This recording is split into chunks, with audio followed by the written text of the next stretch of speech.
Am I to believe that I am the sexy trivia robot? Party rockin', as some would say. I made a horrible nightmare. But a fascinating question nonetheless. You guys want to watch Limitless sometime?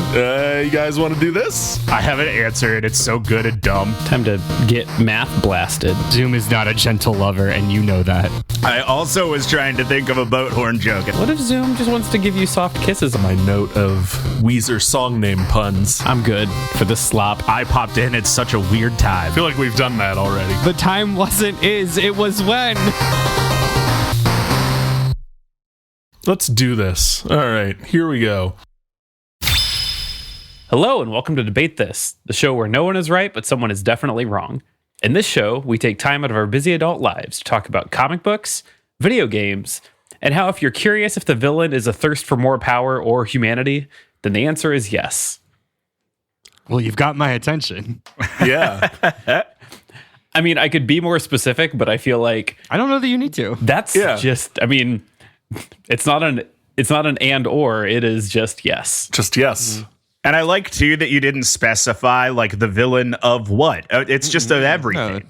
Yeah. The villain. The villain. The royal capital V. villain, if you will. Yeah. Well, I was going to say, if you're curious if the villain is capitalism or humanity, the answer is yes, but I don't know if capitalism is per se the villain of the story we're going to talk about, though a thirst for more power is capitalism, so, you know. Capitalism falls, it's a circle rectangle situation. Yes. Capitalism Question, falls do you guys under think Killmonger and Pinocchio have the same intentions? They both want to be a real boy?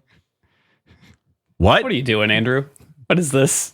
What that? have you done? I don't think Marvel Killmonger Matt. Oh, is there a different Killmonger? I'm so confused. We can move on. What are we doing here?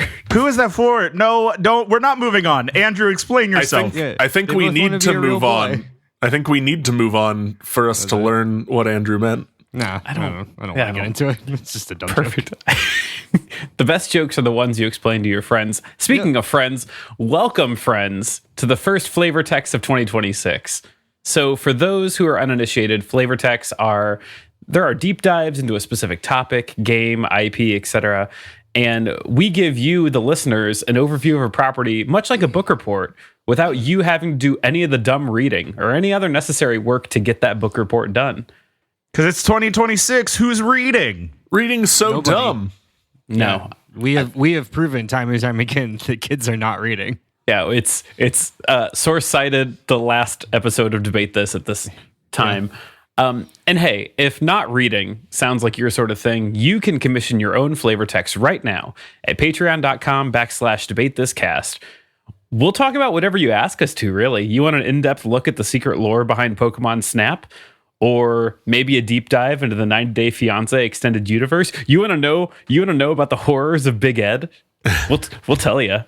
We'll tell you. I won't even be the one that does it. We'll tell you. You can't handle the horrors that are Big Ed.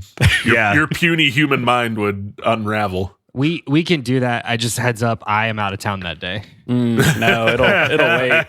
It'll wait. And if you're not available, we'll get you the next time around because good. If anything, Big Ed is unyielding. He is inevitable. Big Ed comes for us all. Big Ed comes for us all. I don't like That's the a direction sticker. this went in. Nope. He's so powerful. Anyway, you can get all those details at patreon.com/debatethiscast. So, as we said, we're doing a flavor text today, and thanks to a proud member of Buttthwomp Nation's Squirrelmancer, I get to give you an overview of the video game Undertale, and then I'm going to give you a little taste of the first chapter of its counterpart that may or may not be a prequel, depending on who you're asking, and that is a game called Deltarune. And you can't talk about either of those two games without talking about the absolute banger collection of music that goes with them, all created by the game's creator, Toby Fox. And so we're going to talk about Undertale. We'll talk a little bit about Deltarune. And then at the end, if you stick around, we are going to talk about some of that music that Toby Fox has put together because it is just so good. Now, if you are new to this series, you're going to learn about the depth of gameplay behind a 10-year-old, which I realized Undertale came out in September 2015. Fuck, so this is dude. now That's I know. crazy. Yeah. So this is now a 10-year-old just indie favorite that you Oh, may not God. believe if you played it a little bit or only played it through once, you may not be aware of the depth behind this game. And if you are well versed, if you do know these properties, I do hope you take away some fun new bits because this is a good game. This is a good game, and in a second, I'm going to ask my other co-hosts what their experience is about it. But before I do that, joining me today as we flirt, hug, and unhug our way through some generational trauma are Andrew. I'm 19 years old, and I've already wasted my entire life. Henderson. Sure. Matt. Quick, hide behind that conveniently shaped lamp. Cole. And Kyle. First ghosts are real, and now anime's real. All my nightmares are true. Harper. Yep. Yeah, you got me. Yeah, it's to a T. Yeah. These are, of course, as you could come to guess, quotes from the game Undertale. You could have said those were quotes from Cartoon Network's regular show, and I would have believed you Yep, too. that too. I feel like all three of those things could be things drunkenly said in the living room of our fraternity house to each other. Also, Yeah. Yeah. the best one is I'm 19 years old and I've already wasted my entire life is just like a shopkeeper. It's just, I think it's just a shopkeeper you talk to. Quick, hide behind that conveniently shaped lamp is when you are introduced to a character named Sans.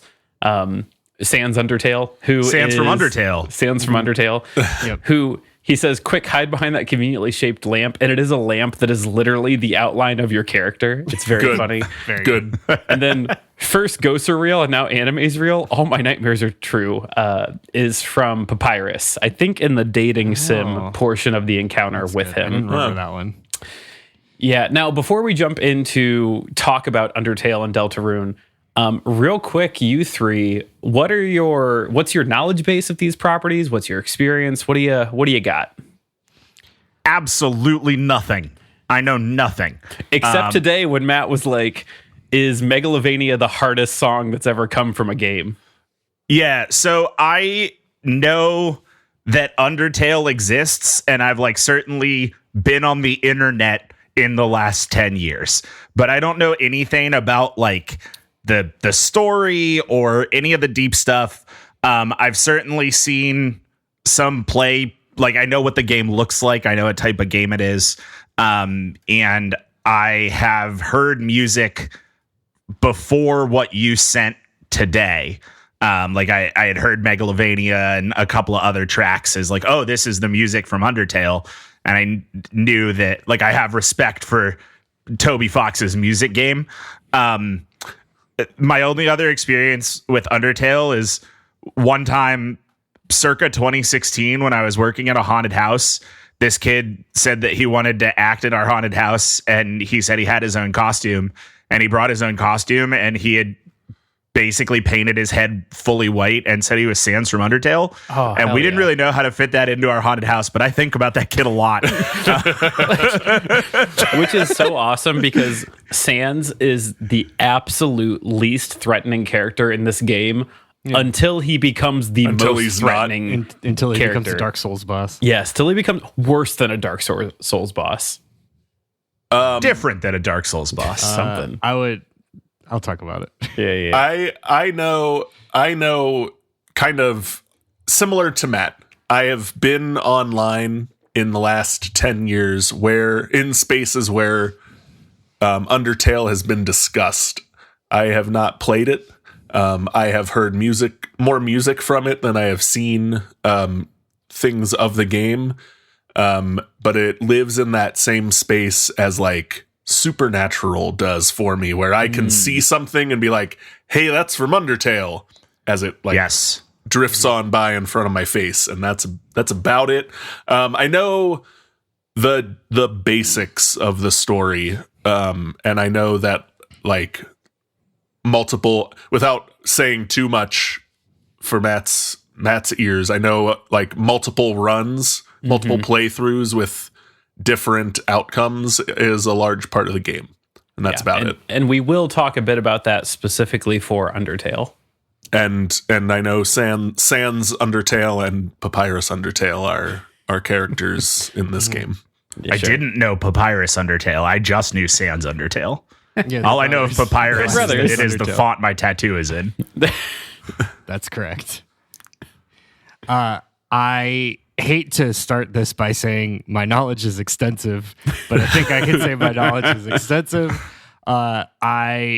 Most of the songs from the soundtrack are imprinted on my brain. They have replaced birthdays and memories of loved ones and family members. This game Undertale accounts for 2 of the 3 biggest cries whilst playing a video game.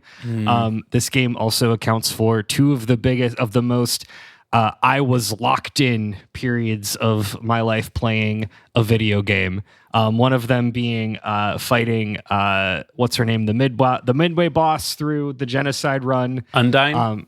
Undyne, yeah, fighting the top 3 spot being the Undyne fight, top 2 spot being Ishin Sword Saint from Sekiro Shadows Die Twice, and the number 1 by a landslide is the Sans genocide fight, which is the hardest fight in that I've ever beaten in a video. It might be the hardest fight in video games, and so this is a good segue that typically we do Imgurs for these.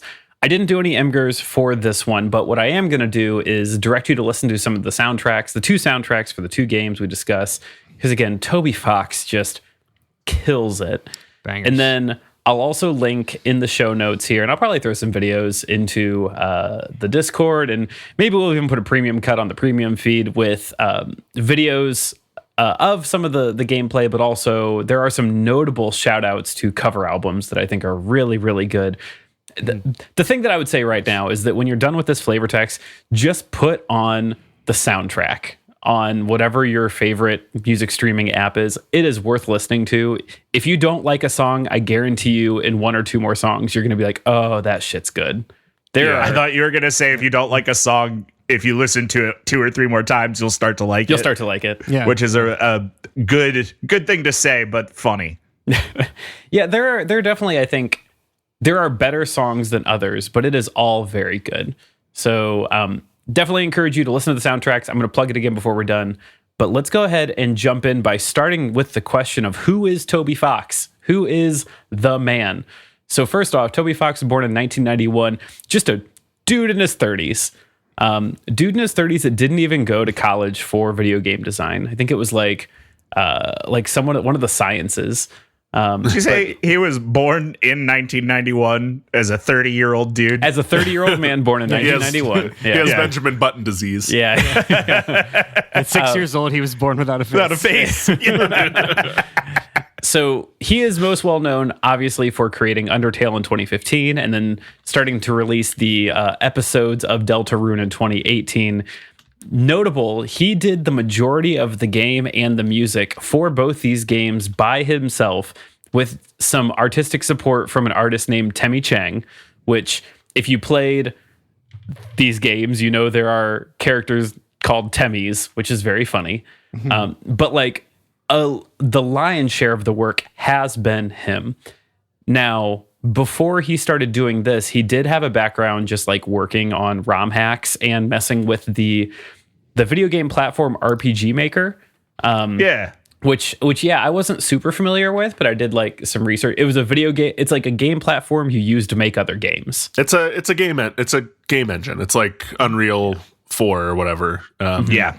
So he at least had some experience like working on games. And also, fun fact for me, Todd, the host, he did a ROM hack for Earthbound that was like an alternate ending where, you know, Ness doesn't go back to O-Net. He like continues on a different journey, which I am now considering quitting recording this podcast to go look up now and do that. It looks dope as hell. Like, yeah, it was man. Apparently pretty popular when it came out. Stop giving me reasons to stop recording this episode. Did you have on here, apparently that was where Megalovania came from? I did not know that part. That's very cool. fun. He originally composed Megalovania for that game, and it being in Undertale is kind of a Easter egg in and of itself. Well, and That's pretty cool. It's I don't come I out tell that one to people at bars. It's pretty fun. That's Andrew's. Did you know Viggo Mortensen broke his toe when he kicked? Kyle, don't spoil it. we haven't even gotten there. It's a different show. That's Eastern Promises. That's where that happens. Yeah, that's right. Good point. Good catch. Well, it does go without saying that Undertale is definitely some sort of a love letter to Earthbound. If you liked games like Earthbound, you see where Undertale connects right in. Speaking of Earthbound, speaking of Megalovania, after Undertale came out, Toby Fox also helped compose music for Smash Brothers or Smash Bros. Ultimate and also some Pokemon games. I forget which one specifically, but in Smash Bros. There is an instrumental version of Megalovania, which is that's neat. Which is very fun. I want to say it's something in Sun and Moon because it. He did the battle. He's done a couple ones. He did Sword and Shield and Scarlet and Violet. Oh, okay. I knew Scarlet and Violet. That one I knew. I wasn't sure about the other one. Yeah, he did music for both of their DLCs. Gotcha. So what is important to share at the top of this is that at time of recording, which is Q1 2026, Deltarune is not currently a fully completed game, but it is set to release the final chapter later this year. I believe there's a couple chapters left to come out. So you are only going to get a little overview taste of the first chapter of that game. Just a taste, just to get you interested. Undertale, however, we are going to just run all over. So without further ado, we're going to jump into that. That in Undertale, in September 2015, Toby Fox released this game. A game that does start with the opening text crawl with scenes that says, "Long ago, two races ruled over Earth, humans and monsters. One day, war broke out between the two races. After a long battle, the humans were victorious. They sealed the monsters underground with a magic spell." So you kind of got your groundwork laid that the humans defeated the monsters. Monsters are trapped underground. Probably not an issue if you're not a human who doesn't go underground. Probably fine. Yeah. So to set the scene here beyond that, just for gameplay wise, Undertale is a turn-based RPG game where at just the highest levels, you play a human child, that has... Thank you for clarifying that. It's important. Really important. It is important. You Not play a monster child. not a monster child. Okay. You play a human child that has fallen into a hole into the world of monsters, and you got to find your way out. You literally start by falling into a bed of yellow flowers, and you stand up, and you're like, "Oh, I'm here. Time to." Just a hole, though? You just fall into a hole. I feel like they should be monitoring those. Yeah, There's a lot of holes, Matt. Yeah, that's yeah. Can't Are monitor you- every hole. Yeah, what kind of budget do you that think we attitude. have? It's got a very like Roald Dahl intro. Yeah. You know, it's very like James and the Giant Peach adjacent. Yeah. Yeah. Put a sash on him. Call him a hole monitor. All right. That was pretty good, man. I'm Thanks, not I was going to gonna lie. wait. I'll have to think about that later. Yeah. Yeah. So- I'm gonna work on that one. So I'm not going to dive too in depth on the actual gameplay of Undertale, though we are going to talk about the way it plays, some of the NPCs, some of the endings. But throughout your journey as this like child in this monster world, you meet just a whole host and cast of characters of NPCs that range from everything from the very, very first creature you encounter is a genocidal flower named Flowey. You'll meet a depressed ghost that's really into synthwave music. Same. You meet a robot that wants to murder you with trivia games. And as we mentioned before, two skeleton brothers named after writing fonts, Sans and Papyrus. I'm putting together right now in this very moment that they're named after fonts. Yeah. This very moment right now. You literally made that joke 20 minutes ago. Well, no, he said something. He got the Papyrus. He got the Papyrus was. yeah. He didn't get the Sans was. I didn't get. Yeah. Matt, I was going to save this reveal for later. Deltarune is an anagram of Undertale. I think I knew that. I think the internet told me that already. Wait, I'm going to cut this again. Act surprised. I'm going to say it again. Okay. Hang on, wait, real quick. Matt, I'm going to blow your mind even more. Tell me. Deltarune is an anagram of Undertale. I think the internet has told me that before. Ah, God. All right. The fun thing is, Sans and Papyrus, their text boxes are also in those fonts. They are correct. That's good. I like that. Which is cute. Yeah. Yeah, so the biggest standout in this gameplay is that Undertale, unlike most turn-based RPGs that have combat, you don't just have to attack your way through things. Your character has the option to select the act command in each battle, which opens up a variety of interactions depending on the monsters that you are in combat with. So I kind of joked at the start of this, that could be everything from flirting to there's a turtle that is half washing machine, and to defeat him in a non-aggressive way, you have to wash him. Other actions you can take are ignoring. There's a half horse, half genie that to defeat him, you have to flex a whole bunch. And so he starts flexing, and then he flexes himself into outer space. There's just a lot of whimsy to a puzzle of how do you encounter this character in combat if you don't want to just kill them. So each interaction that can help your character to a non-violent solution in combat ultimately lets you spare them or show mercy to them. Really, the thing to take away from this is that in every combat, you get to make the choice to either kill the enemy, which is pretty straightforward, attack, move on, continue, or spare each enemy, which creates more of a puzzle. That is important. We will return to this later for obvious reasons. For reasons. And it's like, if memory serves, and it's been a minute, it doesn't like explicitly tell you that right away, right? Am I remembering that right? Yeah, Okay. you kind of figure it out through trial and error. This is I don't know where better to share this information. The first time I played through it, you go through like this tutorial, which I'm going to talk about here in a hot second, where like you learn about puzzles and fighting. Mm-hmm. And I killed the first like 3 things that I matched up against. Yeah. And then I realized I didn't have to. And so I played the rest of the game not killing anything, but didn't unlock that ending because I killed some things at the beginning, which I'll talk more about later. But yeah, as Andrew said, they don't straight up just tell you that on the first run through. Sure. I think like one of the things that I keep coming back to about this game is it does a really good job of, and this is like something that only video games can do, right? Is like design around the intent of a game. Basically, like sure, when you create a design and people will interact with it because they've played games, and then you can kind of like play on that and turn that on its head and all kinds of stuff. And again, it's a really cool design choice. Yeah. And like I said, the very first thing you do is you encounter this like genocidal flower that names itself Flowey, and it's this like yellow flower that sprouts out of this like pile of yellow flowers, and it's like, hey, I'm gonna murder you, and then like you're rescued by this the internet I think calls Toriel goat mom, that like she comes and rescues you, and she's like, oh, it's dangerous out here, and she's the one that walks you through the actual like there's gonna be puzzles and you might have to fight.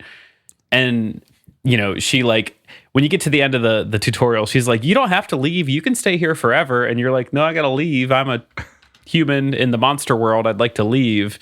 And anyway, she tries to fight you to keep you from leaving. And that's kind of your very first, am I going to kill things? Am I not going to kill things? Because she is actually like a sympathetic character in front of you. And she's like, I won't let you go. And so you put yourself on the path of like, am I going to not fight her and find a way to leave non-violently, or am I going to kill Goat Mom, who has shown me kindness? And it kind of sets you on like a path that you can't turn away from, depending on what you decide. The entirety of the game, though, the overarching plot is that you are going to proceed through this game either fighting, evading, and sometimes dating monsters until you fight against the king of monsters, a guy named King Asgore Dreamer. And so Asgore, who is an important figure, is that you pick up while you're playing this game that this king of this monster world has made it his mission to kill any humans that find their way down here. That humans locked them down here. If humans come down here, he's going to kill them. And as you go through the story, you find out that he's killed multiple humans. He's killed 6 of them.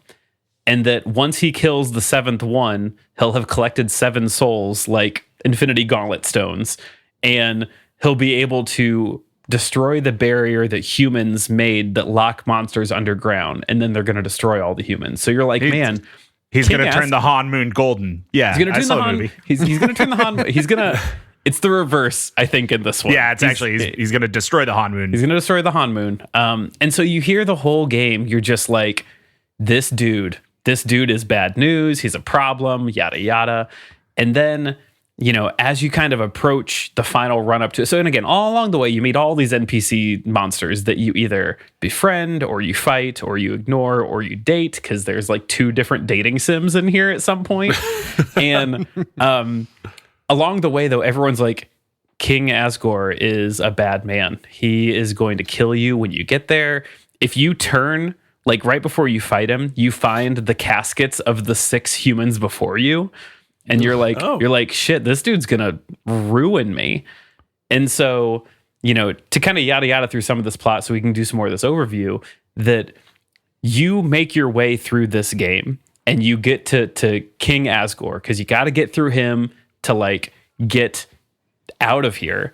That you're stopped by Sans Undertale, and he and this is after you've slayed monsters or you've not slayed monsters, but if you killed anything, right before you meet Asgore, Sans, this goofy skeleton man, literally gives you the plot dump of, you've killed things to get here. Why would you do that? Have you thought about what you've done to get here? All the decisions you've made? Specifically all the monsters you've killed to collect EXP, and your love is so there's 2 acronyms, which you don't know are acronyms. Spoiler, here it comes. Love and EXP. You're left to think that love is your level and EXP is how much experience points you've gained. Because it's just LV. Yeah. Got it. Okay. And then Sans finally says, you've assumed love is a measurement of your power and EXP is your experience points. Sans says love stands for level of violence and EXP stands for execution points. Good.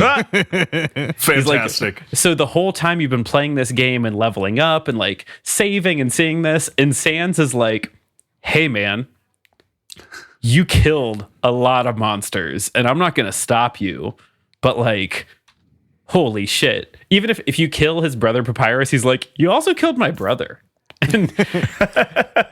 So anyway, this is probably your first run through. You go past Sans. He's like, you go on ahead. King Asgore is over there and he's not going to be cool with any of this. And you meet him and he's just like a large goat man in a cape tending to flowers. And you walk in and he's like, oh shit, you're a human. Okay, I guess we got to do this thing. And you start a fight. So in your fight screen, there's fight, act, items, then mercy is the last button on the screen. So if you do enough actions, you can go to mercy and spare people. The very first thing he does is he pulls out a giant red trident and just slashes the mercy button off the screen. Huh. And yeah, he's like, dude, anytime a game is going to break the 4th wall and destroy part of the UI, it's Andrew's all the way in. All the way in. Yeah. It comes back to Mario RPG when Bowyer when he shoots an arrow on your SNES controller. Mm-hmm. I fucking love that shit. It's so good. So you line up with this boss and you're in the presumably your first run playing through this, and that he destroys the mercy button and you have to fight him. You just have to. You can't do anything else. And before you defeat him, he drops down to one knee and he finally dumps the exposition on you that he never wanted this. This isn't what he wanted. This isn't ever how he wanted this to go. And that in fact, you were the villain the whole time. Yeah, you've been the villain the whole time. Well, in fact that not only did he not want it to be this way, that he is only this way because humans killed his child. That it used to be monsters and humans weren't against each other, and that at some point, his child was killed by humans, and that after he lost his child, he lost his way, and his wife left him, which you kind of start to connect that Toriel, the woman you met during the tutorial, is his wife. They're also like both two goat people. Goat mom is probably connected to Goat Dad. Yeah, Somehow. Yeah. And so as you play, he's like kneeled down on one knee, and then suddenly Flowey, the flower from the beginning of the game, shows up and kills Asgore in front of you. And then he absorbs the 6 souls of the other like 6 humans that have died, and he turns into a straight up nightmare beast. Now, I think great. I know I shared it in our private chat, and I'll put it in the show notes as well. He turns into my TikTok handle. You're in my TikTok feed. And like, you don't see this coming. This is definitely like a turn. Whoa, this is quite the thing. There's so much of this game that like clearly is inspired by Earthbound, but like this is Gygus as fuck. This is the final boss of Earthbound. Oh man. And when we say a bullet hell,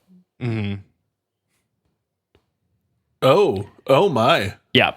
So that goes on like that for quite a few minutes, and the big thing is like as you're fighting Flowey, it sucks. Like he kills you, you respawn during the fight. It shows him deleting your save. It has kind of that like that Psychomantis kind of moment to it. And you just are locked in this fight with him as you die, respawn. And then shortly, little by little, you begin to like gain the assistance of those 6 souls that Flowey has captured to like fight back. And so you get to the tail end of this fight, and it is just Flowey. You've defeated him. And Flowey's like, well, what are you going to do? And you have the option to either spare or kill him. And if you choose spare, because you're like, that's what I'm going to do. I'm a decent person. He multiple times is like, if you spare me, I'm going to come back and murder you. And you're like, no, dude, I'm going to do it. And he's like, are you sure you want to do this?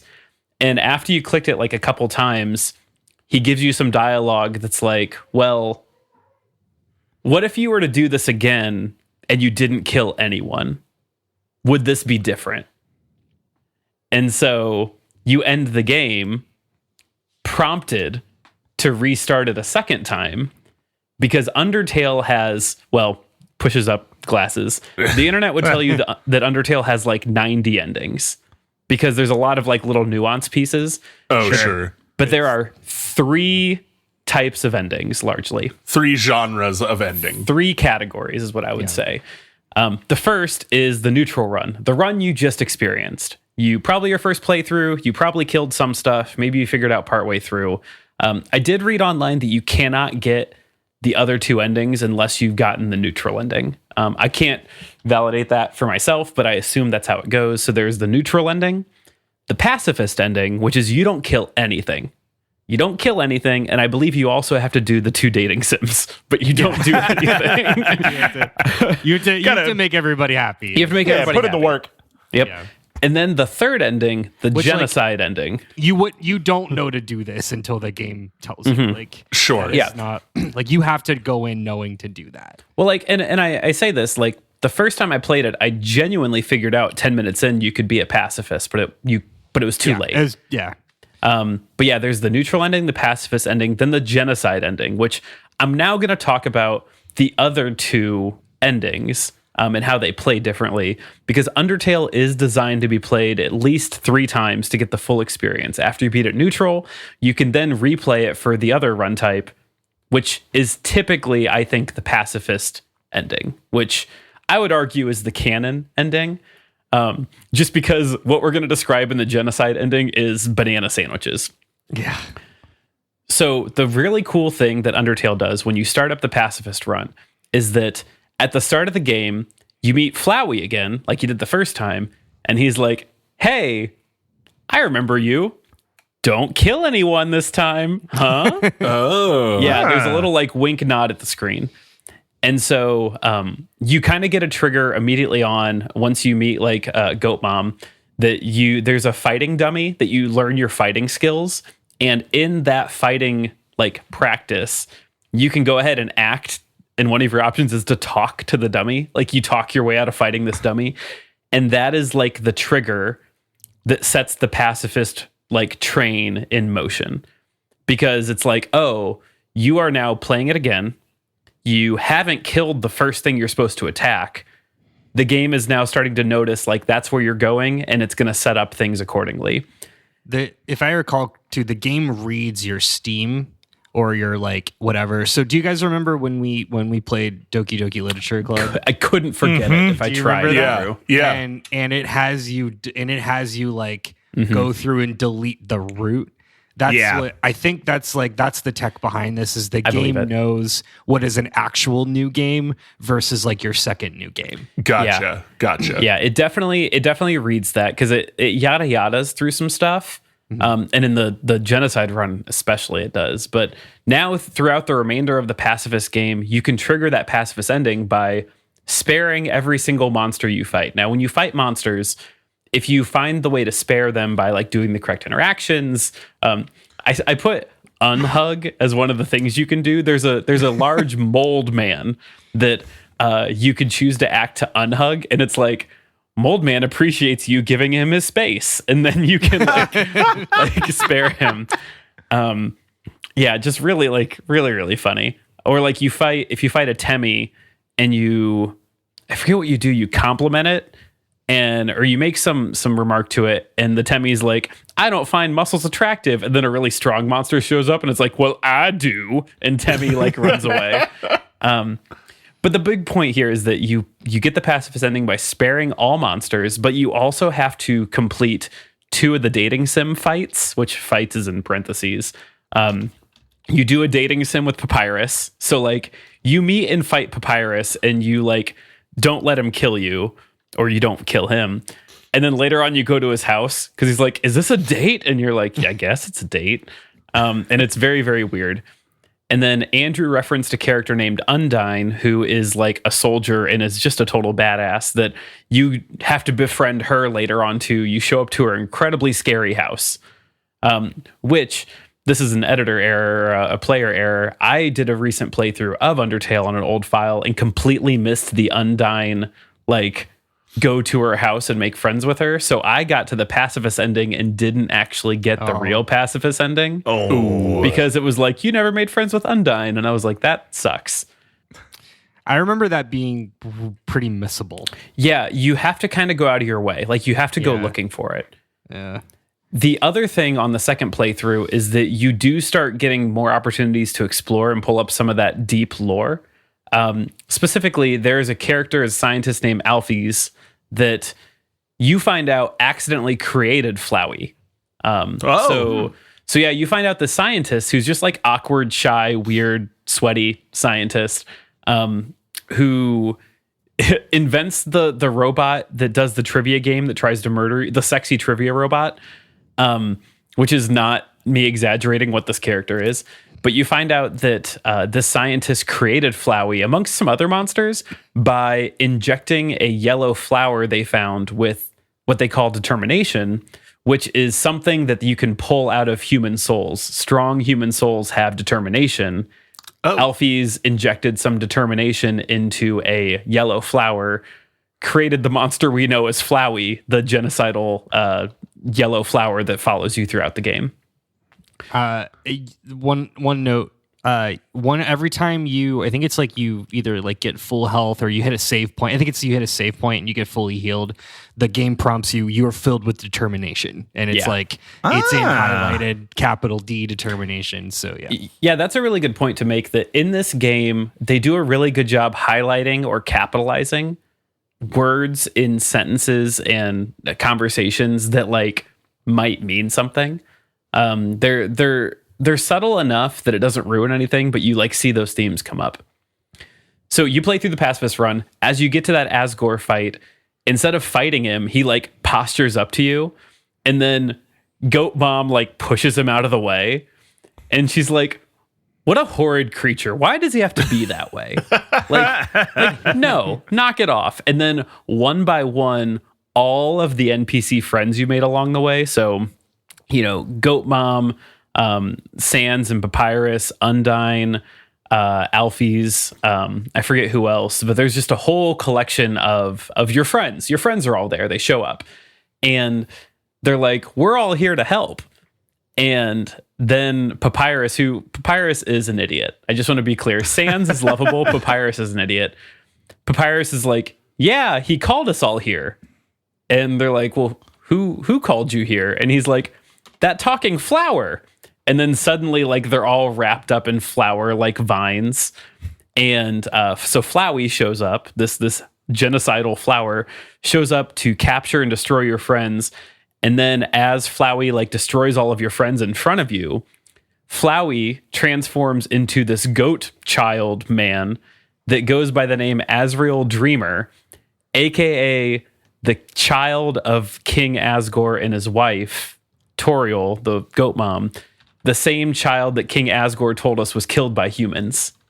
So you now go into a different kind of bullet hell fight with Azrael, as Azrael just, again, beats the shit out of you over and over and over again.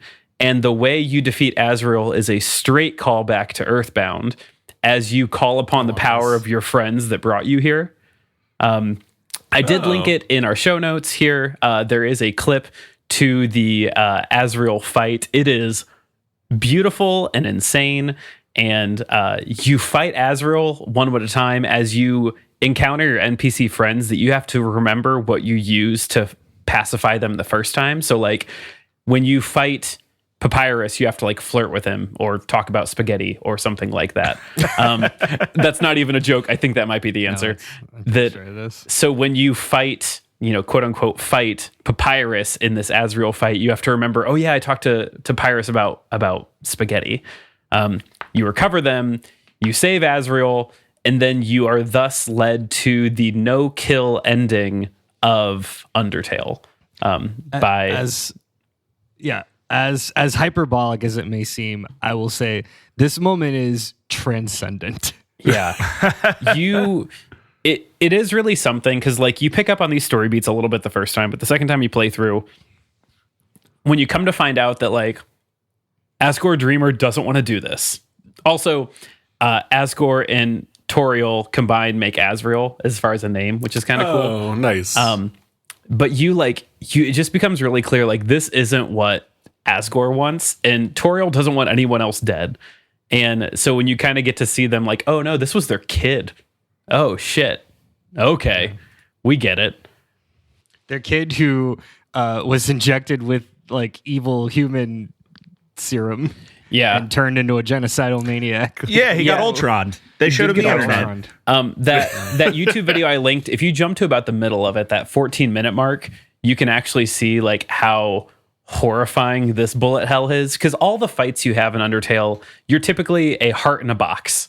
That you have to like dodge things. And it is just kind of unyielding and near impossible to just not die over and over and over again. Which, fun fact, for the completionists in the group, if you want an easy way to beat the game, if you find Temmie Village, which is a hidden village you have to find through a puzzle, if you save up 10,000 gold, you can buy Temmie armor that makes you take very, very little damage. I'm not going to say that I did the grinding to get that Temmie armor. But what I will say is every time you die, that price goes down by about 100 gold. And so if you do the math, I may have died about 20 times in my playthrough on purpose to get that price down and then grinded the money to have an easier fight at the end of the game. Good. Nice.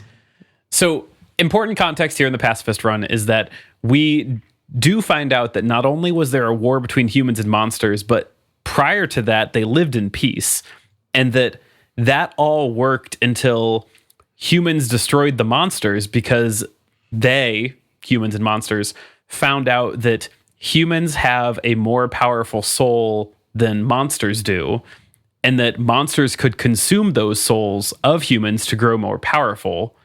So humans, out of reaction, were like, we got to kill the monsters. And so that resulted in humans running the monsters underground and locking them in where they currently are. So important context, which kind of led to where we are. Now, Todd, I hear you say, isn't there a third way you can play this game? Maybe a third, way worse game to play this game? But Todd, surely this must be extra and not part of the experience, right? Yeah, bonus content, right? Yeah. Todd? Oh, boy. You're not Plus. expected to do this, right? Oh, boy. With 2 endings down, you're left wondering, well, I killed a little, and I killed killed none. What if I kill absolutely everything down here? So when you finish the pacifist run, you do get an interaction with Flowey that says, hey, you did a bad thing, but like, what if you did a bad thing and killed everyone? How'd that go? That could be fun and flirty. Could be something. And so you do that. You start a new game and you just start murdering everything. And there's a few specific things that change in this gameplay. One, the music will start to slow down and sounds a little depressing. Yeah. 2, It's noticeable. dude. 2, in each major area, once you've killed like a hand, because it's like playing Pokemon. You have random encounters. You can't see them; they just happen. In each major area, after you've killed a bunch of monsters, you start getting an alert that instead of a fight happening, just the words "but nobody came," which means you've killed all the monsters in that area. Which, reminder, monsters are just denizens of this world. They're just people. They're just people. So all the while, like, picture the in your headspace. All the while, like, you're seeing this, it's like the soundtrack has gone from like na na na na na to boom boom boom boom, and then it's just but boop boop boop boop boop, but nobody came. Yeah. Good. And Because like Big Ed wasn't there. Big Ed wasn't there, and Thanks, Matt. Big Ed Yeah. comes. Nice. Andrew had mentioned how when you save, it gets you filled with determination. Now on the genocide run, you get an update every time you go to a save point. It just says in red letters a number left, which is supposed to say you need to kill that many more monsters in this area before you leave. Like there are that many more left to randomly encounter. There's also some really interesting flavor where there are some very specific NPC reactions and warnings that like NPCs you have to run into are like, why are you doing this? Can you stop? Can you stop doing this? Or like you go into a shop and there's no shopkeepers. You can just go take the stuff that's there. Oh yeah. There's one house that has like a letter on it that says like, please leave my family alone. Like, Oh boy. yeah. There's some of the like scripted, if I remember, from what I remember, some of the scripted moments, like the sillier scripted moments, just don't happen. Like, Yeah. like it's not like they skip it. The characters are like, oh, why bother? Yeah. Yeah. No. Couple other things. Pretty early on, you meet a snowman that like he just wants to see the world, and so you take a snowman piece, and if you carry the snowman piece through the whole game, you get like a fun interaction. On the evil run, you can just keep taking pieces of the snowman until the snowman's just gone. Till there's no snowman There's left. no snowman. There's at one point, this is, I don't even know if this is evil or just funny. There's a candy dish where you can take candy, and if you take too many pieces, your character slaps the dish on the ground. The other thing, so much like the pacifist run kind of starts to like run you in a direction like, oh, we see what you're doing. You get to skip a lot of the puzzles in the genocide run. They just cut them out. They just you don't have to do them. They're like, okay, we get it. Keep going. You got it. Mm-hmm. The other big thing, kind of what to Andrew said, is that some of the battles with the major NPCs that you typically didn't fight or don't have to fight just turn into one-shot kills. You go to fight something and you just kill it. It's just dead. Like Goat Mom, you just kill. Like it's just done. Then the big exception, and Andrew had said it, is that I had said before, right before you meet up with King Asgore, Sans is like, hey, you didn't have to kill anyone. Why'd you do that? Where on the genocide run, you meet Sans, and Sans is the final boss. Like he is the last thing you have to get through. this like scary skeleton boy just puts you in an absolute batshit bananas fight. I've got a clip. It's linked in the show notes. It's here on our notes as well.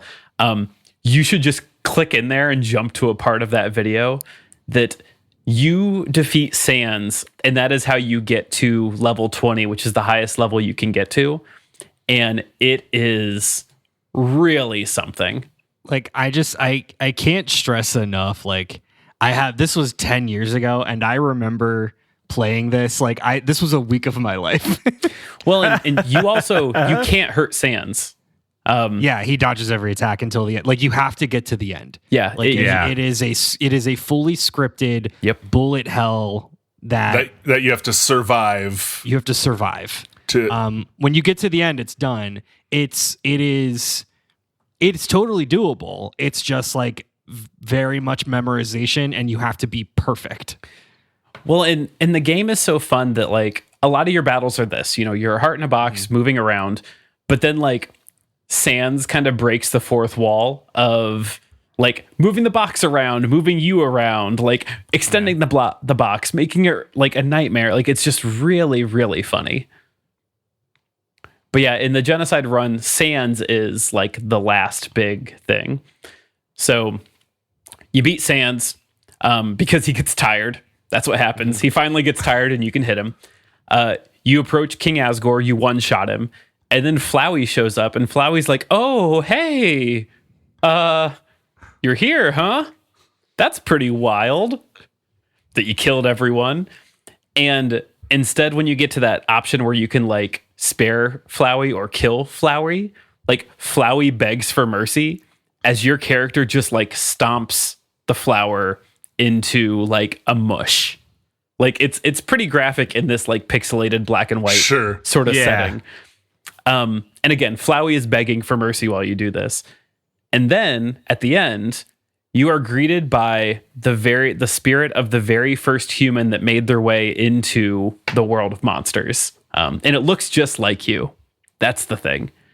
This like being looks at you and stares at you with these like soulless eyes, looking into your soulless eyes, and basically says like, "Well, this is really something good you did. What do you say we just erase this cursed world and just end it all as it is? Just be done with it." And effectively, like, you get to see the third ending, which is you destroyed everything. And like nothing exists anymore in the world of Undertale because you killed everything. Just a very different experience than the two before. My favorite thing is the game leads you to believe that the pacifist ending is the true ending until you realize that no, this is the same game. Yeah, you got one more in there. Yeah. And like, that's the true ending. The true ending is you were the monster the whole time. Oh yeah, like absolutely. It's no secret that humanity are the monsters. Now, I think there's some debate of like what is the like quote canon ending, because we're going to talk about Deltarune here in a second. But yeah, like you ask anyone, most people played it through once. A lot of people got their second run. That Genocide run's hard. It's like so it is tough that you have to go about that. Speaking of Deltarune, we're going to take a quick break and we're going to come back and talk about Deltarune, and then we're going to get into some of the beautiful tunes. Stick with us. All right, and we're back. So we talked about Undertale. We talked about the 3 very different ways you can play Undertale. And now let's talk about Deltarune. Again, as a reminder, this game is not fully out yet. So what I am going to talk about is the first chapter. And then we will jump to what I'm most excited for, is talking about some of the best tracks from Undertale, Deltarune, and individuals out there that have done covers of this music. So Todd, before we dive too far in, when you say the complete game is not out yet, how? Yeah. Why? So, great questions. So Toby Fox is just a man. Okay. He was born at 30. He was born a at dude 30. in college. He's born at 30. Born Just at a 30. man. So Toby Fox is just a man, just one man out there against the world. he put out the initial demos first chapters of Deltarune in 2018, and he has little by little been putting out other chapters of Deltarune to the point that it is expected that the final chapters come out this year. So you can go right now for free on the internet, TM, and download, I think it's chapters 1 and 2 for free. And I want to say 3 and 4 and maybe like 5 are out, ? But at least the first couple chapters are out, with the first few of them being free to go and play. And the first chapter is awesome. It's really, really good. It's probably only going to be thoroughly enjoyable if you played Undertale, because there's some references there. But that is the version of it is not fully out yet. There are chapters of it that are out, but the full game is not out.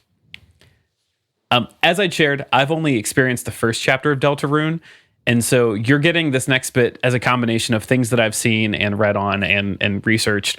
And if you want chapters 2 and beyond, then I highly encourage you to seek them out. I'm going to say it now, and I'll say it again at the end. One of the reasons why we're not diving into 2 and beyond is because I'm genuinely excited to go play this game, and I don't want to ruin it for Daddy. So sorry about that. If you are looking for a way to consume Deltarune without playing it yourself, and you don't want to just watch like someone, I don't know, talk about the in-depth bit about it, I've enjoyed watching Game Grumps play it because, 1, I enjoy Game Grumps, but 2, there are specifically some really hard bosses they just get their asses kicked, and that's very, very funny to me. It's always justifying to watch Aaron Hansen get demolished by video games. Just rolled by a video game. Yeah. Which I pick out one of the songs that they fight a boss later, and like the boss is just so tough, and the music's so good, which just makes it so much more funny. Is that the Jester? Yes, it is the Jester. It's just heinous. Yeah. So here's where I'll start with this. Wikipedia says that Deltarune is set in a parallel universe to Undertale. I've always been under the assumption that Deltarune is a prequel to Undertale. And I don't know if Toby Fox has weighed in on the matter, but I am inclined to not believe Wikipedia. Anyone can edit that. Don't believe anything you read on the internet. And context clues do support that this is a real prequel because you see characters from Undertale in Deltarune. But again, since the game isn't completely finished and I've not seen anything past the first chapter, who am I? Who am I but a man? And I'm just telling you that Wikipedia tried to tell me that it's a parallel universe, and I will not believe that for even a second. So I'm proceeding forward as though this is a prequel. Get at me in the comments if I'm wrong. So this game has the same graphics as Undertale. It is very, very similar in how it looks. However, the play differs in the sense that instead of just one protagonist, you are now controlling a party composition throughout the whole game. So you get allies that join you. And so in Deltarune, you awaken as a character named Chris, who looks suspiciously like the protagonist from Undertale. And you live in a house, the same house as Toriel, the goat mom from Undertale. Kind of leads me to believe that this might be attached to Undertale.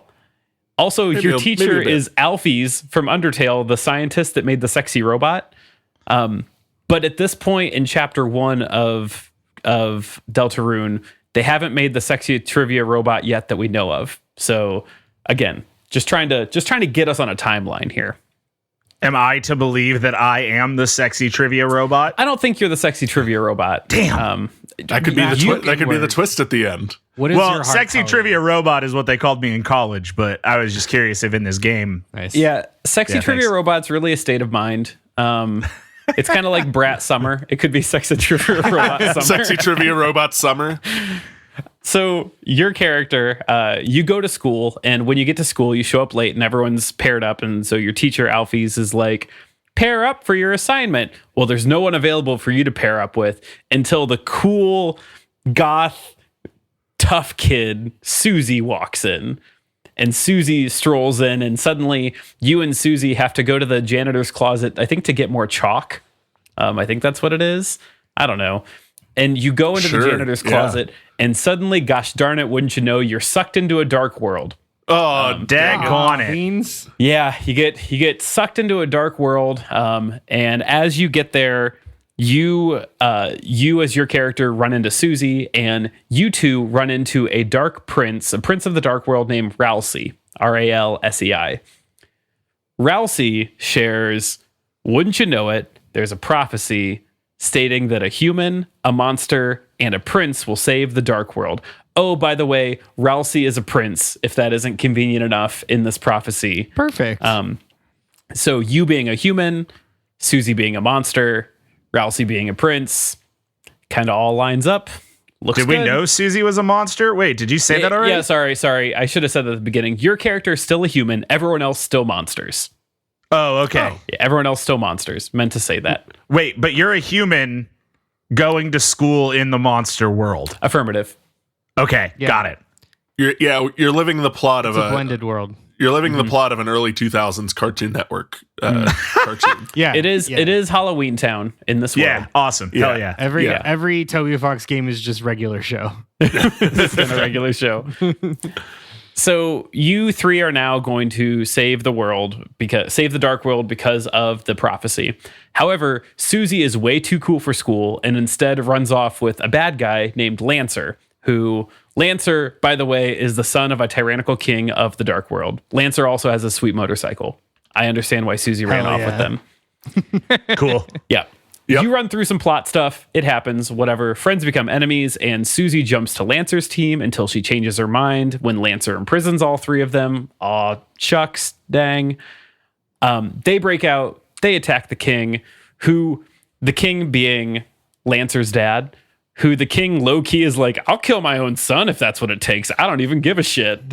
And like, yeah, so then the people of the kingdom rise up and they defeat the king. And Lancer is like, I guess I'm the king now, and I'm going to turn things around. I'm going to turn things around because that's what needs to happen here. I completely get it. Hey, thank you so much for saving this world. You three go off and do whatever you want to.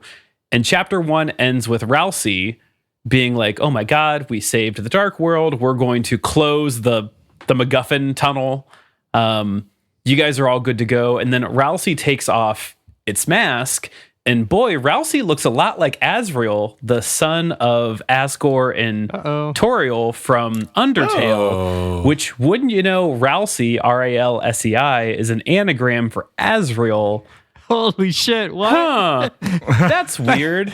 I legitimately didn't catch that. Yeah. Yeah. I'm so bad with anagrams. You have blown my mind twice on just anagrams. Well, you got it. But yeah, so Ralsei is an anagram for Azrael, which I don't think is pointed out in the game, but it's just a thing that a YouTube comment told me. Feels pretty unlikely that that's a coincidence. Yeah, pretty. Yeah. Probably meaningful. Feels We've only got intentional. so many names out there. So you and Susie, you and cool Susie, seal the evil fountain and use the power of your soul. I don't know. Thus saving the dark dimension. And suddenly you two wake up outside of that storage closet that you walked into. And you and Susie are like, huh, that's weird. I guess it was some sort of weird dream that never really happened. I don't know. See you later. Let's hang out sometime. And you are just able to leave. Goat Mom, Toriel, who is like your mom in this universe, is like, where have you been all day? I've been waiting for 30 minutes. And you're like, I don't know. I'm the protagonist that doesn't speak out loud. Where have I been? And you are then free to like wander the town, which is fun because you run into a bunch of NPCs from the first game, like that are just doing jobs. Just like there are two, just living life. Yeah, there are two like heavily armored. This is really funny. There's two heavily armored guards in black armor from the first one that the non-violent way to solve that is to get one to confess his love for the other one.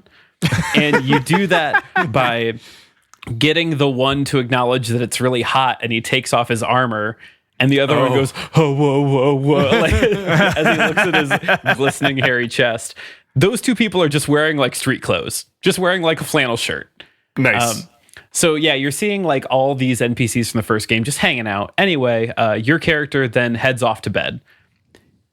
Suddenly, your character stirs awake without saying anything and like stumbles out of bed, walking like a zombie into the middle of the room, where you see your character like reach into like their chest and pull out their red heart that is like the thing you control in the first game when you're dodging everything. Your Your little avatar, moving Yeah. around in the bullet hell, grabs their heart out of their chest and throws it into a cage in the corner of the room, and then materializes a dagger into their hand as their face turns towards the camera, and there's a bright red gleam in your eye that sparkles towards the camera. It's great. Thus ending episode 1 of Deltarune. Cool. That's a fun little cliffhanger. Yeah. I and again, I've not played through chapters 2 and beyond, and I'm pumped to. And after I saw that, I was like, well, shit, I'm in. Like I was kind of like halfway in, because no party comp turn-based fighter has ever had my love again since Earthbound or Mario RPG. But this is the one that I was like, shit, here we They go got again. me. Here we go again. And so maybe you wanted more information about Deltarune. I so get that. Great news. Like I said, the first few chapters are free as a demo it's on Switch, it's on Steam, probably a third thing, I'm sure.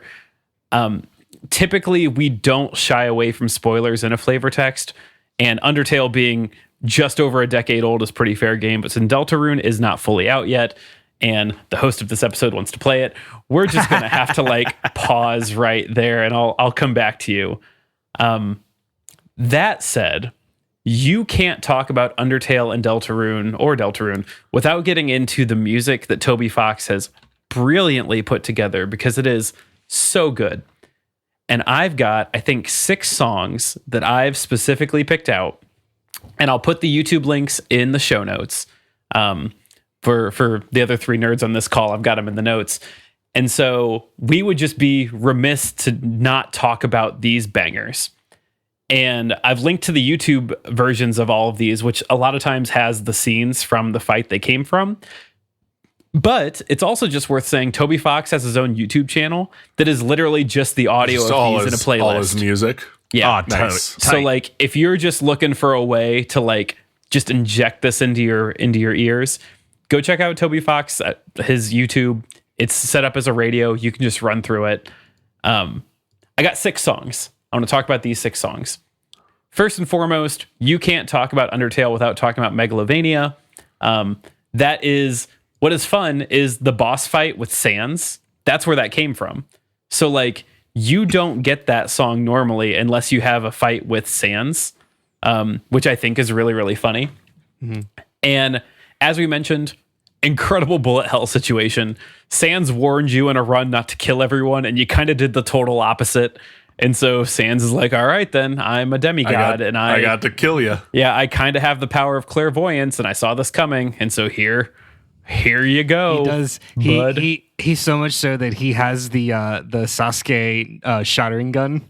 Where like his like Yep. you see his like hoodie go down, and his one empty eye socket is like bing. Yeah, it's Good. It's probably also then a good segue that one of the songs that you're only going to get in the playlist to Undertale is a song called "Song That Might Play When You Fight Sans." I don't know where the song even happens. I don't think it happens in the game. It doesn't. Good. I think Toby Fox just made a song that is an absolute banger and put it together and slapped it in there with the title "Song That Might Play When You Fight Sans." Or And- might play. Yeah, it might. Yeah. Song that might play. And it's really, really funny to me. Like, because when I was putting this together, I was like, I've not played the Genocide run. I've watched some clips. And I was like, does that song play when you fight Sans? And then I Googled it, and the internet's like, it does not. It does not play when you fight Sans. Which, for going as hard as it does, like, good on you, Toby Fox, for making a song just for the game. Yeah. Another big song called Bone Trousel. That is the song that plays when you fight Papyrus. That is also a pretty well-known track that you get, again, just the first time you fight Papyrus, which Papyrus might be the first enemy you fight that like turns your heart a different color, that has different interactions with how you fight, which is fun. Okay. Because if your That's heart's neat. red, you're dodging things. If it's blue, you suddenly have a gravity feature to your heart. Yeah, it turns your bullet hell into like a platforming. Yes. Oh, interesting. Which is really neat. And it's probably worth noting too, just for like you understand the context of like you are doing a bullet hell with arrows on a keyboard in a very small window. Like it is not like Vampire Survivors. It is not. Yeah. Bone Trouser has a really fun like oompa oompa oompa oompa oompa. Yeah. Like it's just it's maybe your first quote serious fight, but it's just so goofy. Based upon the fact that you do a fun dating sim with Papyrus later if you don't murder him. Yeah, he's just a big silly. He's just a goofball. Two more from Undertale specifically. My personal favorite, Death by Glamour. It is the song you get when you fight the sexy trivia robot Metaton. The link that I've got here in the show notes, you can jump to about minute 3 because he starts out just as a trivia robot that Alfie's, the creator of the trivia robot, is like, there's a switch on his back. You have to flip the switch because you just can't hurt him at all. And then you flip the switch and like there's a cloud. That's what makes him sexy. Makes him sexy. Death by Glamour is such a banger. The way that bass line comes in, just Oh yeah. Yeah, when you had sent us these earlier today, I didn't say it in our Discord chat, but this was the song that I was like, "Oh, this is special." dude. Yeah, this and rules. you're fighting a sexy trivia robot the whole time. Like, it's very, very like, and I can't stress enough how silly the fight is with Metaton.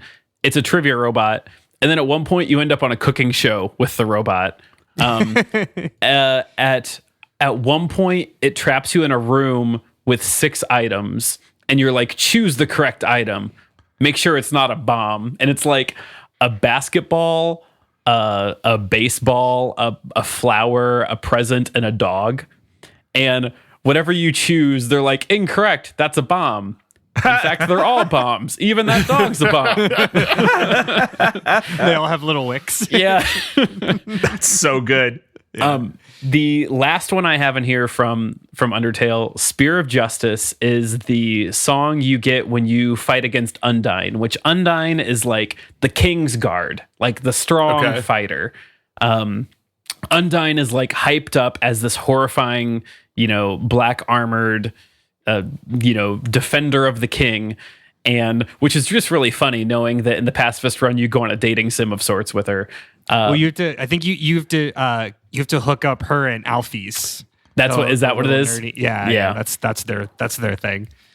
She also in the genocide run becomes Undyne the Undying, which becomes an even harder version of herself. The best thing about this clip that I shared is that the fight and the music kicks in right as she's about to monologue. She like sets herself up to do this big monologue, and then she's like, no, I'm just gonna kill you. Like, I'm not gonna monologue to you. I'm not gonna tell you anything. And Nice. it's very, very well done. The humor is spot on. Like the entry of dun dun dun dun dun dun dun. The camera shifts with each one of them. It's so well done. And you're like, Oh, this is. I'm watching it. This is good. This is good. Yeah. really good. And what's also fun is the fight with her starts with, or at one point involves you just like running away from spears she's throwing at you. So like you're not just fighting her in that little box, you're like on screen running, and if a spear hits you, more spears fly at you. It's just really, really cleverly done. Suffice it to say, as we move from Undertale to Deltarune, listen to the Undertale soundtrack. It's just so good. Going to Deltarune, the first what I will say is, as you listen to the Deltarune soundtrack, there's some fun little hidden callbacks to Undertale. You'll find little like runs that copy over from one to the other. I picked out 4 songs from this one, 3 that I know of, and 1 that I don't know where it came from. So the first one, Field of Hopes and Dreams, from Chapter 1, just like a banger. One of the opening tracks, if not the opening track on Deltarune, just sets the tone of like, oh yeah, Toby Fox, you're still doing it. You still got it. You still got it. Still got the juice. The second one is the Lancer battle. So the first time you find Lancer, who is like the mini protagonist of Chapter 1, who's on the sick bicycle. This one I really, really like because it just takes me back to the old SNES battle music. Like this feels like I'm playing a game in 1998, And Yeah. like I can count the pixels and I'm just into it. The third one that I would suggest is the world revolving. So I referenced earlier a Jester Clown Man fight that just kicks Aaron Hansen in the face. And It's the like so they did the Dark Souls thing. I mean, this was a game that came out in 2018, so everything had to have like a super boss. Yeah, right. And this is the super boss of Chapter 1. yes, that's a good way to put it. It is the super boss of Chapter 1. Just a fun energy to it. Just the whole it starts out very, very calm and very fun. And then the last one that I put in here, it is past episode 1, so I don't know what the context is, but the song is Neverending Night, and it is kind of a drastic departure away from some of the more like high energy, intense, frantic tracks from earlier in the game. Like this is just like it's actually got a good level of like musicality to it, and it's just very enjoyable. I like this. Yeah, oh, like, yeah. kind of like an Says, overworld exploration kind of energy Very to it. Echo the Dolphin. Yes. I was going to say it has a Philip Glass quality to it, but yeah. Yeah. I didn't listen to the world revolving on this moment. I'm going to put it in my ears real quick. Oh, no. Neverending Night is the one I'm talking about. Never-ending Night is also the one I'm No. talking about. I know. I'm just saying Okay, I'm going back okay. to listen to the world revolving because I didn't listen to it with you guys just now. So those are just 4 of the tracks from Deltarune. Many, many more. Many that are very, very good. The last thing I want to say about music for Undertale and Deltarune is that prior to even listening to the Deltarune soundtrack, I had been into some of the covers of Undertale and Deltarune, and I'm going to plug 2 of them. One is a CD called Undertale Epic Cover Collection. It is I've linked it on Spotify. It is done by an artist named Karu, maybe K the A with like the line over it, and then RU. Karu, I think, is what you're Karu. going for there. These are like orchestral covers of songs. Again, Spear of Justice is a personal favorite with the orchestra. Just some really, really fun stuff. The one that I would suggest, though, beginning to end, top to bottom, is a cover album that I had found a long time ago called Filled with Pride, an LGBTQ plus tribute to Undertale by Game Grooves. This one had been on my radar for a long time that I don't know how the monetization from Spotify or YouTube goes, but this was a CD that was put out years ago, and all proceeds from it benefited Equality Florida. Which is just a really, really cool political advocacy group that does a lot of work for LGBTQ residents in Florida. And so I forget when it came out. That I don't have in front of me, but just a really, really fun, like bits of covers of Toby Fox's music, which it's wild to say that you can enjoy listening to any of these cover albums and then go back to Toby Fox's originals and be like, this is all just really, really good stuff. Like, like you listen to, Talented. if you all were like me and ever went through an OC remix phase in your life, the Overclocked Remix website. Please, brother, please. Yeah. Dude, so for those uninitiated, OC Remix, Overclocked remixes are remixes of video games back before you could find them in one nice, convenient streaming service. You had to click track by track on a website to download. Oh, good. The electric guitar solo version of Red 13's intro is a personal favorite, along with a Samba de la Agua of Super Mario. This just takes me back to that, and I love that stuff. OC Remix had a static spot on the Google tabs right next to Pandora. If that's the timestamp that you need, That feels right. Okay. I was gonna say I never OC remixed. I was not, Yeah, but man, I OC did Pandora. OC Remix would be everyone's shit on this call. Mm-hmm. Yeah, I'm sure. Yeah. I didn't know about it. So my final thoughts here, going over Undertale, Deltarune, the music. Again, very excited to see what Toby Fox does with Deltarune. At me later this year, once I've played through all of them, I'm very, very excited. Like, this is, everyone on the show knows how much of a fan I am of Earthbound, And the fact that like after watching through the chapter 1 play, I'm like, shit, I'm in. Like that reveal at the end is what sold it for me, both to play it and also to not talk about what comes after it because I want to experience it myself. Sorry, not sorry. And 2, Toby Fox has just done some amazing work on this game. Just amazing work nearly by himself. And I truly do think that everyone should check these games out if you think that this is slightly your thing. If you're not the kind of person that's into like turn-based RPGs, I super get that. There are plenty of playthroughs out there, especially of Undertale. Now there are mods that do Undertale together, so you can have multiple people all playing at once. Cool. Alpha Rad just did like a 4-player run-through genocide run of That's it. good. Yeah, I mean, like, I guess pick a content creator. Literally any content creator. They've done an Undertale run. Sure. Yeah. Who's your favorite one? They got it. Yeah. But yeah, that's what I would say, and I would turn it over to you 3. I mean, what are your thoughts? What are your takeaways? Andrew, do you have a hunger for another run through?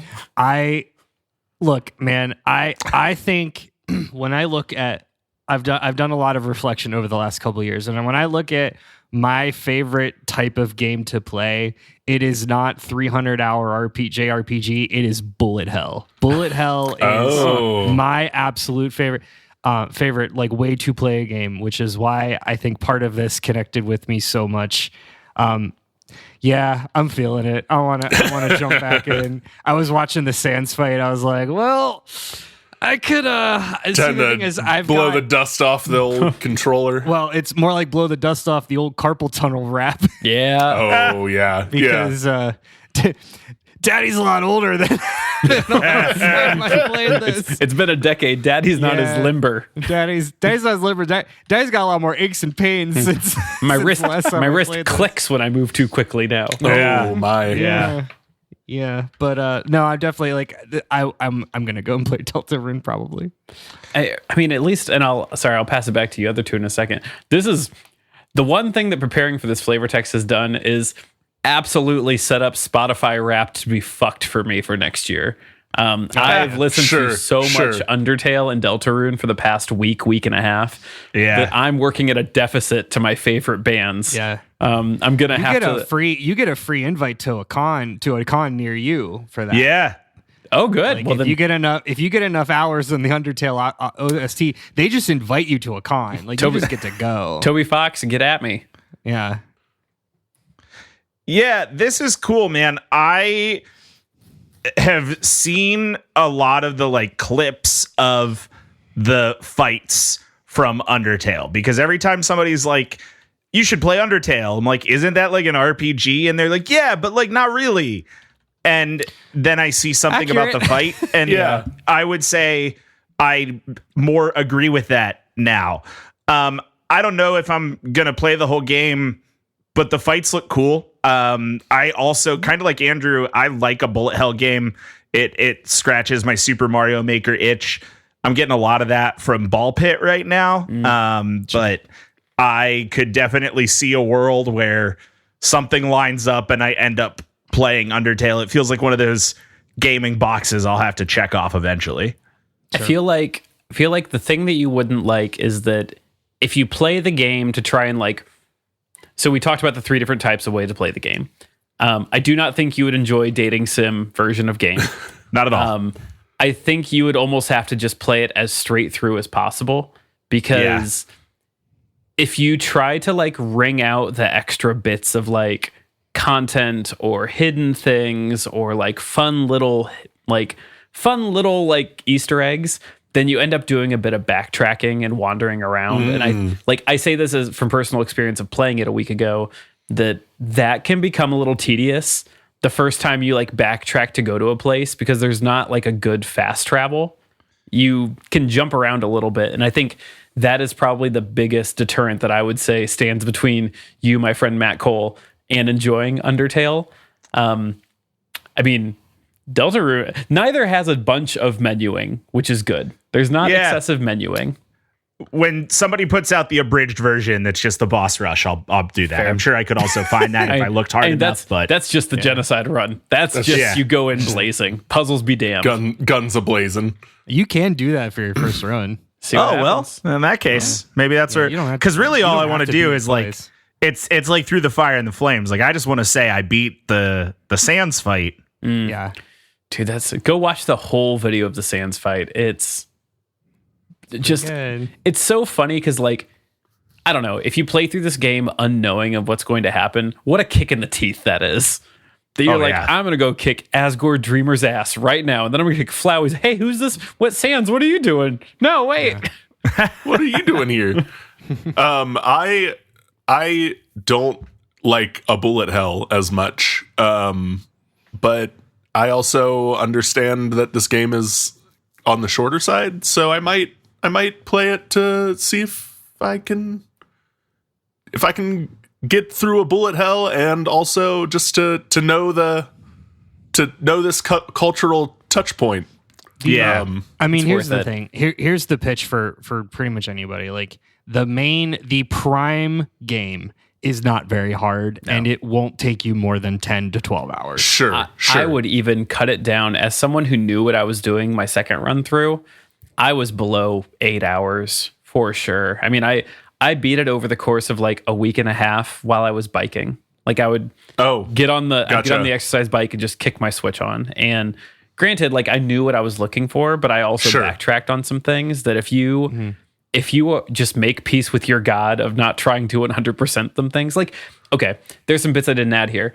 You pretty early on, there's a bake sale and you can buy a spider donut. You don't need to buy the spider donut, but you can.